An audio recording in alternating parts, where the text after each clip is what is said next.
আমার উপর আস্থা রেখেন।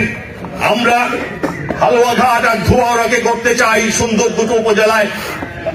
আপনাদের সমর্থন লাগবে, সহযোগিতা লাগবে। এখানে প্রত্যেকটা ইউনিয়নের প্রত্যেকটা ওয়ার্ডের নেতৃবৃন্দ আছেন। প্রত্যেকটা ওয়ার্ডে একটি করে ফাইল খোলেন।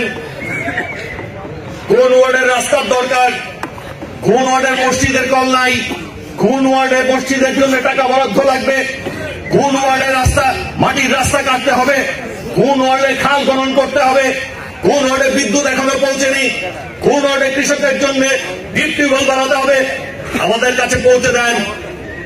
উন্নয়ন করবো, এটাই প্রধান উদ্দেশ্য। আমরা হালুয়াঘাট আর ধোয়ারার মানুষকে একটু শান্তি দিতে চাই, একটু ভালো রাখতে চাই। আমরা এই 4 মাসে সাকসেসফুল হয়েছি। 100 কোটি টাকার উপরের কাজ এসেছে হালুয়াঘাটে এই 4 মাসে। সম্মানিত উপস্থিতি, সময় হোক দেখাবো। আপনাদেরকে কথা দিয়েছিলাম, ভোট দিয়েছিলাম, হালুয়াঘাটের পরিবর্তন করব। সেই পরিবর্তনের পথেই আছি। মাঝখান থেকে এই উৎকো ঝামেলাগুলো আমাকে আপনার মধ্যে দূরত্ব সৃষ্টি করবে।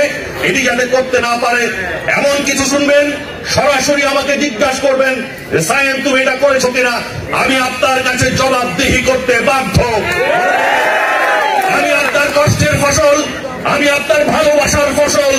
সুতরাং আমি যদি বিতর্কিত হই, আপনি বিতর্কিত হবেন, এটি আমার মাথার মধ্যে ধারণ করি আমি সব সময়। সবাই সুস্থ থাকবেন, ভালো থাকবেন, ঐক্যবদ্ধ থাকবেন। আমরা হালুয়াঘাট আর ধোয়ারাকে একটি সুন্দর হালুয়াঘাট আর ধোয়ারা করতে চাই। এটি আমাদের উদ্দেশ্য, আর কোন উদ্দেশ্য নাই।